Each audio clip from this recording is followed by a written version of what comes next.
ഇപ്പൊ ഒരു മോൺസ്റ്റർ എന്ന് പറഞ്ഞൊരു പടം എടുത്തിട്ട് ഇങ്ങനെയൊക്കെ ചെയ്ത് ഫസ്റ്റ് ഹാഫ് സഹിക്കാൻ വയ്യ.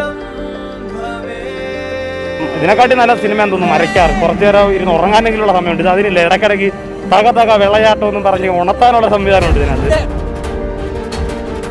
അദ്ദേഹത്തിന്റെ ബോഡി അനങ്ങുന്നില്ല, മൂവ്മെന്റ്സ് ഇല്ല. എന്ത് വിന്റേജ്, എവിടത്തെ വിന്റേജ്, അങ്ങനെ സംഭവം ഇല്ല. അതിന് നടക്കൂല മക്കളെ. ഒരു പടം കാണിച്ചു തരട്ടെ, വെല്ലുവിളിക്കാൻ ഞാൻ ഇവിടുത്തെ ആർട്ടിസ്റ്റിന് 100 കോടി രൂപ ഷെയർ വന്നത് ഒരു പടം പറയുന്നത്. ആ ചോദ്യം അവിടെ ബാക്കിയായി. മലയാളത്തിന്റെ മോഹൻലാൽ എവിടെയാണ്? സമയം രാവിലെ 9 മണി. സിനിമാ പ്രേമികൾ ഒന്നാകെ ബുക്ക് മൈ ഷോയിൽ. എല്ലാവരുടെയും സെർച്ചിങ് ഒന്ന് തന്നെ, എമ്പുരാൻ.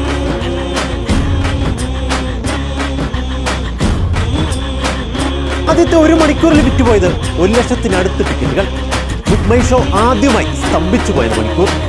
ഒരൊറ്റ പേര്, മലയാളത്തിന്റെ മോഹൻലാൽ. മോഹൻലാൽ ചിത്രം എമ്പുരാൻ 100 കോടി ക്ലബിൽ. റിലീസ് ചെയ്ത് 48 മണിക്കൂറിനുള്ളിൽ ചിത്രം 100 കോടി ക്ലബിൽ ഇടം നേടിയതായി മോഹൻലാൽ തന്നെയാണ് ഫേസ്ബുക്കിൽ അറിയിച്ചത്. കേരളത്തിൽ നിന്നും മാത്രമായി 100 കോടി രൂപ കളക്ട് ചെയ്യുന്ന ആദ്യ ചിത്രമായി മാറിയിരിക്കുകയാണ് മോഹൻലാലിന്റെ തുടരും.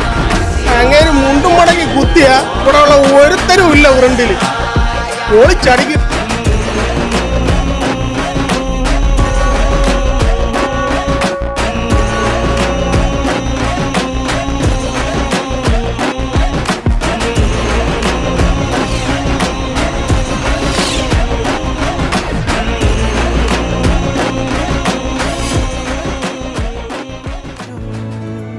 ഒരു ലാലേട്ടൻ സിനിമ ഹിറ്റായി ഒരു ഒറിജിനൽ കമന്റ് വന്നാൽ വീടുകളിൽ നിന്ന് എഴുന്നേറ്റ് വരുന്ന ചില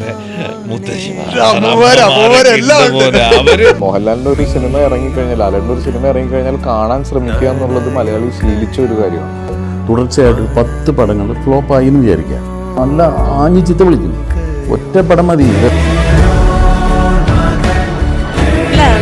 നന്നായിരിക്കുന്നു.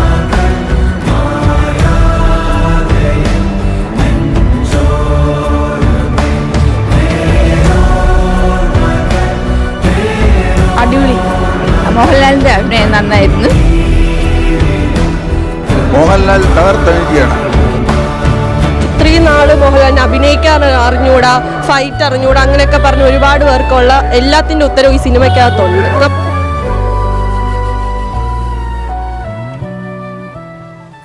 ഞാൻ പറഞ്ഞ പോലെ ഇവിടെ തന്നെ കാണുമല്ലോ. ഏട്ടനാണ് അത് മറക്കും.